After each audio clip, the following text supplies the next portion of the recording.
हम लोग अपने पितरों के निमित्त ये पितृ शांति स्तोत्र, पितृ बीसा और पितृ शावर मंत्र इत्यादि का पाठ करेंगे। और अभी जो भी यहाँ पाठ मंत्र जाप है, हम सब के पितर यहाँ सूक्ष्म रूप में उपस्थित हैं और ये टोटल जो भी पाठ होगा उसका फल हमारे पितरों को प्राप्त होगा पूर्ण रूप से। क्योंकि जो पाठ करता है और जो पाठ श्रवण करता है सबका बराबर फल है, इसलिए जो भी आपने पाठ सुना, आपकी तरफ से पाठ हुआ, वो आपके पितरों को प्राप्त होगा। इसी के साथ मंत्र की एक ध्वनि, एक शब्द, एक अक्षर से पितर पूर्ण रूप से संतुष्ट और तृप्त होते हैं। जो उनको कष्ट होता है वो दूर होता है, और उनके कष्ट दूर होने के साथ साथ हमारे बहुत सारे कष्ट ऐसे ही दूर होने लगते हैं। लॉजिक क्या है इसके पीछे? हमारे घर में हमारा बच्चा बीमार पड़ जाता है, कोई घर का बुजुर्ग बीमार पड़ जाता है, या हम बीमार पड़ जाते हैं, तो उनके कष्ट से हमें कष्ट होता है और हमारे कष्ट से वे दुखी होते हैं। कोई दवाई का ट्रीटमेंट कराने जाता है, कोई दवा इलाज के लिए पैसे की व्यवस्था करने जाता है, जो भी ये परिस्थिति निर्मित होती है। तो उसी प्रकार जब हमारे पितर जब एक विशेष योनि में चले गए हैं, उनको जब कष्ट होगा तो चूँकि उनकी आत्मा कहीं ना कहीं हमसे जुड़ी हुई है, हम उनसे उत्पन्न हैं, इसलिए उनको अगर कष्ट होगा तो वो कष्ट हमें अपने इस भौतिक जीवन में भी देखने को मिलेगा। अगर बारिश हो रही है और खेत में पानी चला गया तो उसका फसल पर सकारात्मक प्रभाव पड़ता है, या तो फसल बढ़िया से होती है या फिर डूब जाती है। तो इस प्रकार क्या देना है, कितना देना है, किस मात्रा में देना है, ये आपको तय करना है अपने पितरों को। और इसी के साथ बहुत सारे लोगों के मन में ये बात उठती रहती है कि हमारे जीवन में ये कष्ट क्यों है, ये आदमी सुखी क्यों है, ये आदमी इतने पापाचार कर्म करता है, ये हमसे कम पढ़ा लिखा, हमसे कम बुद्धिमान है, हमसे ज़्यादा टैलेंटेड नहीं है, हमसे अधिक पैसा कमाता है। उसके पीछे क्या लॉजिक है? मैं सीधे आपको एक लाइन में बात बताता हूँ। सुकृतम दुष्कृतम वापि भुक्तम तथार्जितम। जो आपने पूर्व में अर्जित किया हुआ है, इसके पूर्व जन्म, चूँकि हमारा जीवन जो है एक श्रृंखला की एक कड़ी है, पूर्व जन्मों की श्रृंखलाओं की कड़ी है। इसके बाद के जो भी जन्म जहाँ होंगे, जिस भी लोक में होंगे, इस मृत्युलोक में होंगे, भूलोक में होंगे, या किस लोक में होंगे, हम नहीं जानते। तो इस प्रकार जो भी हमारे जीवन की एक कड़ियाँ जुड़ी हुई हैं, तो हमारे कर्म आगे की हमारी गति को निर्धारित करते हैं। जन्मपत्रिका क्या है? जन्मपत्रिका बस वो एक आईना, एक दर्पण, एक ज्योति ये देखता है कि इस व्यक्ति ने अपने पीछे कैसे कर्म किए थे।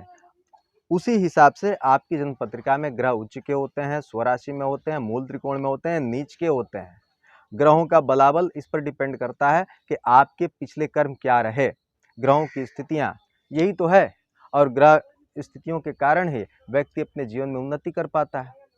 अभी कल शाम को चौहान जी थे साथ में, वकील साहब थे, या कोई और भी जो भी साथ में थे। एक ऐसा व्यक्ति आया जिसकी आवाज़ फटे बांस जैसी है, जो देखने में भी बिल्कुल कुरूप है, लेकिन सबको मालूम है कि उसके पास कितना अथाह पैसा है, उसके पास लक्ष्मी चल के आती है, धन उसके पास बरसता है। ये स्थिति क्यों? वो आपके जितना अच्छे से बोल भी नहीं पाता, लटपटा के बोलता है। वो इसलिए क्योंकि उसके वैसे कर्म रहे, उन कर्मों के फलों को वो इस जीवन में भोगता है। कृष्ण ने क्या किया? कृष्ण ने भी 100 गालियां सही, और तब जाकर के शिशुपाल का वध किया। उसके पूर्व उसकी तमाम गालियों को सहा, क्योंकि उसके वैसे कर्म थे, कहीं ना कहीं वचनबद्धता थी। उसी प्रकार ईश्वर अपने इस सृष्टि में नियमों से बंधे हुए हैं। उन्होंने कहा कि कर्मण्येवाधिकारस्तु, हमारा अधिकार हमारे कर्मों पे है, और आपके इन कर्मों के माध्यम से हम अपने पूर्व जन्मकृत कर्मों को, जो नेगेटिविटी है, जो नकारात्मक श्रृंखला है, जो हमारा नकारात्मक कर्म है, उसको हम काटते भी हैं। यही पितृपक्ष में पितरों का आशीर्वाद लेने का मूल कारण है। ये जो मैंने आपको श्लोक बताया वह मेरा अपना कोई श्लोक नहीं है। सुकृतम दुष्कृतम वापि भोक्तम तथार्जितम, ये गरुड़ पुराण में गरुड़ जी से भगवान विष्णु स्वयं कह रहे हैं। आप प्रथम अध्याय का 19वां श्लोक देख लीजिएगा। गरुड़ पुराण का 19वां श्लोक प्रथम अध्याय में भगवान विष्णु की वाणी है ये। अब इसके आगे कहने को कुछ बच नहीं जाता, जिसका साफ साफ कहना है कि उस श्लोक का अर्थ है सुकृतम दुष्कृतम वापि, जो आपने अच्छे कर्म किए, सुकृत किए, दुष्कर्म किए, वही आप इस जीवन में भोगते हैं, वही आपके प्रारब्ध का निर्माण करता है। हमारे अभी के कर्म, जो हमारे सांसारिक कर्म है, वो सांसारिक कर्म हमारे पेट भरने की क्रियाएं हैं, हमारे परिवार का पेट भरने की क्रियाएं। विष्णु तो पालक हैं, तो विष्णु की शक्ति कहीं ना कहीं आपके हमारी वाणी के माध्यम से, हमारे हाथ के माध्यम से, हमारे कर्मों के माध्यम से, हमारी गतिशीलता के माध्यम से, ये सब, ये जो वीडियो बना रहे हैं, ये इनके कर्म हैं। ये अपना पेट पालेंगे, अपने परिवार का पेट पाल रहे हैं, तो विष्णु पालने की शक्ति तो दिए हुए हैं, लेकिन आप अपने कर्मों को किस हिसाब से, किस तरीके से, किस पद्धति से और परिमार्जित करें, परिष्कृत करें, और इसके बाद के जीवन के लिए अपने प्रारब्ध का निर्माण, अपने और उच्चतर भविष्य का निर्माण स्वयं करें, ये आपको और हमें तय करना है। आपके बिल्कुल संभव है, आपके हमारे घर के बहुत सारे लोग जो ये वीडियो देखते हैं, जो ऐसे कर्म करते हैं, जो अपने प्रारब्ध का भविष्य को समझते हुए अच्छे से निर्माण करना चाहते हैं, उनके घर वाले उनको बोलते होंगे, हो सकता है गालियाँ भी देते हों, बहुत तरह की विरोधाभास की स्थितियाँ परिवार में निर्मित होती हैं। क्या कर रहा है, टाइम किल कर रहा है, समय खोटा कर रहा है। वो अब उनकी अपनी समझ है, वे अपना कर्म कर रहे हैं, वे अपने उन पुण्यों को भोग रहे हैं। आप कमा के देंगे, आप उनके पास धन ले जा करके देंगे, वो आपको गाली देंगे। चूँकि उनके वैसे अच्छे कर्म थे, वो अपना भोग लेंगे। इसके बाद का उनका जीवन क्या होगा, कैसा होगा, ये उनके वर्तमान के कर्म निर्धारित कर रहे हैं।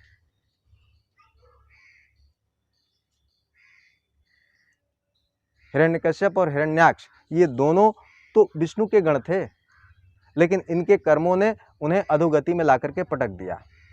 और क्या हुआ फिर हम जानते हैं कि हिरण्यकश्यप अपने ही पुत्र, जो कि भक्तराज प्रहलाद थे, उनसे टकरा गया, उनके बारे में अपशब्द कहने लगा, उनको गालियां बकने लगा। नतीजा क्या हुआ, उसके समस्त कर्म, उसके सारे पुण्य अंततः क्षय हो गए, और तब जाकर के उसका वध भी हुआ।